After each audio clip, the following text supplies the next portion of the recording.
एक नया chapter start करते हैं जिसका नाम है ऑक्सीडेशन एंड रिडक्शन।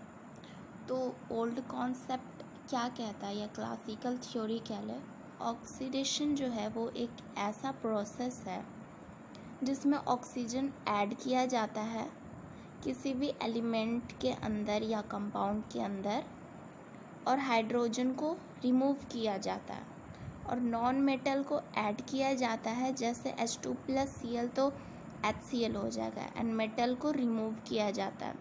और रिडक्शन ये है ना, ऑक्सीडेशन का सीधे उल्टा प्रोसेस होता है। इसमें ऑक्सीजन को रिमूव किया जाता है, हाइड्रोजन को ऐड किया जाता है, नॉन मेटल को रिमूव किया जाता है और मेटल को ऐड किया जाता है। देखो ऑक्सीडेशन में क्या होता है, addition of oxygen and addition of non metal.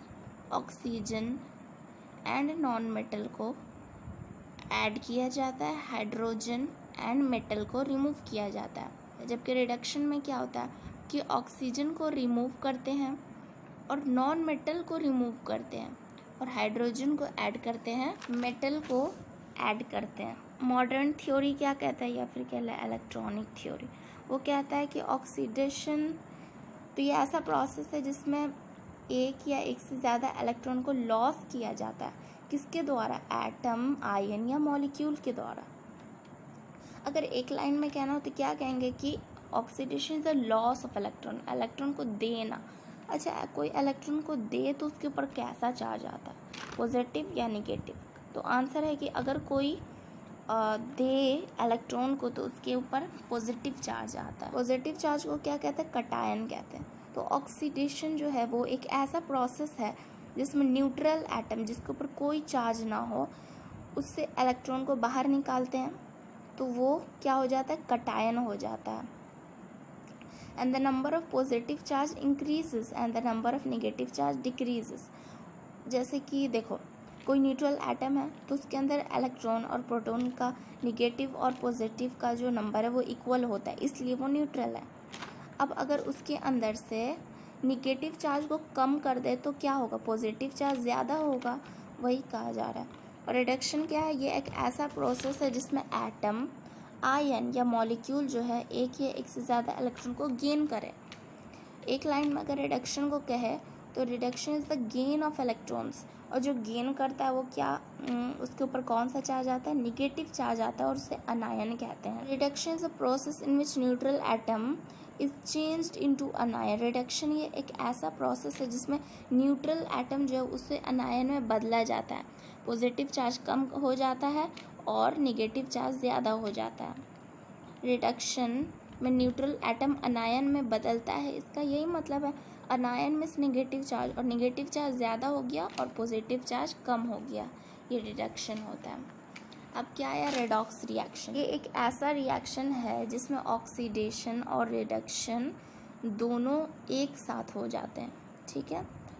अब तुमने देखा होगा NaCl, तो NaCl कैसे बना, अगर सोडियम जो है वो कटायन हो गया, क्लोरीन जो है वो अनायन हो गया, तो दोनों मिलकर ही ना NaCl बना, Na+ एंड Cl-। तो सोडियम जो है वो एक इलेक्ट्रॉन को लॉस किया तो क्या कहेंगे कि वो हाफ ऑक्सीडेशन किया है, और जो क्लोरीन है वो एक इलेक्ट्रॉन को गेन किया। और कोई लॉस करेगा तभी जब कोई गेन करने वाला हो, कि सोडियम इलेक्ट्रॉन तभी लॉस करेगा जब कोई लेने वाला हो, एंड क्लोरीन एक इलेक्ट्रॉन उसका गेन कर लेता है तो उसको हाफ रिडक्शन कहते हैं। और दोनों को जब मिलाएंगे तो कहेंगे कि ये एक रिडॉक्स रिएक्शन है। अब देखो ऑक्सीडाइजिंग एजेंट क्या होता है, वो जो ऑक्सीडेशन कराए, अगर कोई लेने वाला नहीं है तो क्या सोडियम लॉस करेगा, नहीं करेगा। क्लोरीन था इसीलिए सोडियम ने इलेक्ट्रॉन को लॉस किया, वो ऑक्सीडाइज हुआ, तो क्लोरीन को कहेंगे कि वो एक ऑक्सीडाइजिंग एजेंट है जो ऑक्सीडेशन करवाता है, ठीक है। अगर वो नहीं होता तो ऑक्सीडेशन नहीं होता। The species which bring about reduction and get itself oxidised. अब बताओ क्लोरीन तो तभी लेगा ना एटम जब उसको कोई देने वाला होगा, तो जो दिया अगर वो ना देता तो क्लोरीन रिड्यूस हो पाता, नहीं हो पाता। तो एक तरह से सोडियम जो है वो रिड्यूसिंग एजेंट का काम किया उसे इलेक्ट्रॉन को दे करके। तो ऑक्सीडेशन में लॉस ऑफ इलेक्ट्रॉन होता है, और ऑक्सीडेशन को ही रिड्यूसिंग एजेंट भी कहते हैं। रिडक्शन को ही ऑक्सीडाइजिंग एजेंट कहते हैं, गेन ऑफ इलेक्ट्रॉन। और रेडॉक्स क्या होता है, जिसमें बोथ गेन ऑफ इलेक्ट्रॉन हो और लॉस ऑफ इलेक्ट्रॉन। देखो ऑक्सीडेशन नंबर क्या होता है, the number of unit charge present on an atom in a molecule is called oxidation number. जैसे NaCl है, ठीक है। तो अगर तुम्हें क्या है कि सोडियम का ऑक्सीडेशन नंबर निकालो और क्लोरीन का ऑक्सीडेशन नंबर बताओ, तो कैसे बताओगे? मॉलिक्यूल के एटम के ऊपर में जितना चार्ज हो वो ही उसका ऑक्सीडेशन नंबर होता है। तो कैसे पता चलेगा कि Na और Cl के ऊपर कितना चार्ज है? तुम्हें क्या करना है, सोडियम का ऑक्सीडेशन नंबर बताना। तो पहले तुम क्या करो, स्टेप वाइज फॉलो करो। सोडियम का एटॉमिक नंबर क्या होता है, 11। ओके, वैलेंस इलेक्ट्रॉन कितना है, 1 है। इसका नियरेस्ट इनर्ट गैस कौन है, तो है 10, एटॉमिक नंबर 10, नियॉन है। और इसके पास कितना, 11 है। तो ये अपना वैलेंस इलेक्ट्रॉन लेगा या देगा, ये बताओ।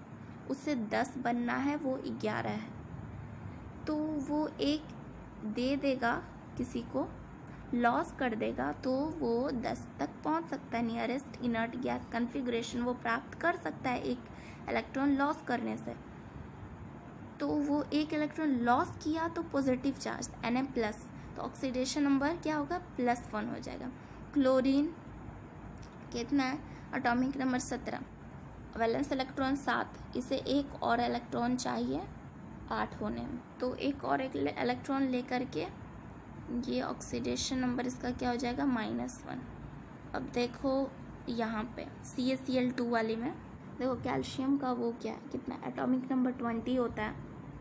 तो वैलेंस एटॉमिक नंबर 20 होता है, इसे आर्गन जैसा बनना है क्योंकि इसका nearest inert gas configuration argon का ही है। तो आर्गन 18 पे है, कैल्शियम 20 पे है। तो ये देगा या लेगा, तो ये देगा, 2 ठो दे करके 18 पे पहुंचकर स्टेबल हो जाएगा। तो ये 2 देगा तो +2। क्लोरीन है, तो क्लोरीन को एक ही चाहिए स्टेबिलिटी के लिए, तो क्लोरीन को एक चाहिए और वो एक और को बुलाया, तो Cl2, 2 क्लोरीन मिलके 2 ठो इलेक्ट्रॉन लिया, तो ऑक्सीडेशन नंबर ऑफ कैल्शियम तो +2 होगा, लेकिन एक क्लोरीन को एक ही मिला ना, तो ऑक्सीडेशन नंबर -1 हुआ। जैसे कि तुम्हारे दरवाजे पे 2 भिखारी आ गए, ठीक है, तो तुम दोनों को 1-1 रुपया दे दोगे। तुमने कितना दिया, तुमने दिया 2 रुपया, पर एक भिखारी को 1-1 रुपया दिया, तो एक भिखारी को कितना मिला, 1 रुपया मिला, ठीक है।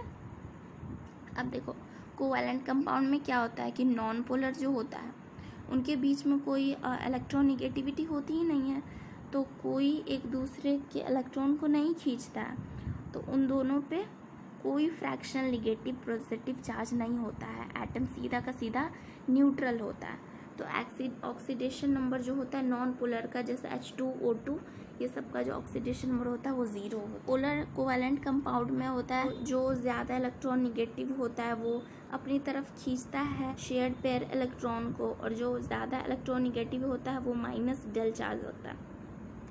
तो इसमें क्या कर लेते हैं ना कि -del को पूरा का पूरा एक -1 मान लेते हैं, ठीक है, मान लिया जाता है। तो ऑक्सीडेशन नंबर हाइड्रोजन का कितना होता है, 1 होता है, इसका 2, क्योंकि 2 हाइड्रोजन इलेक्ट्रॉन ये अपनी तरफ खींच रहा है, तो -2। ऑक्सीडेशन नंबर जो होता है वो पॉजिटिव भी हो सकता है, निगेटिव भी, 0 भी, और फ्रैक्शन में भी हो सकता है। जैसे अगर ऑक्सीजन जो O2 के फॉर्म में हो तो ऑक्सीडेशन नंबर 0, H2O के फॉर्म में हो तो ऑक्सीडेशन नंबर क्या होता है, -1 होता है, -2।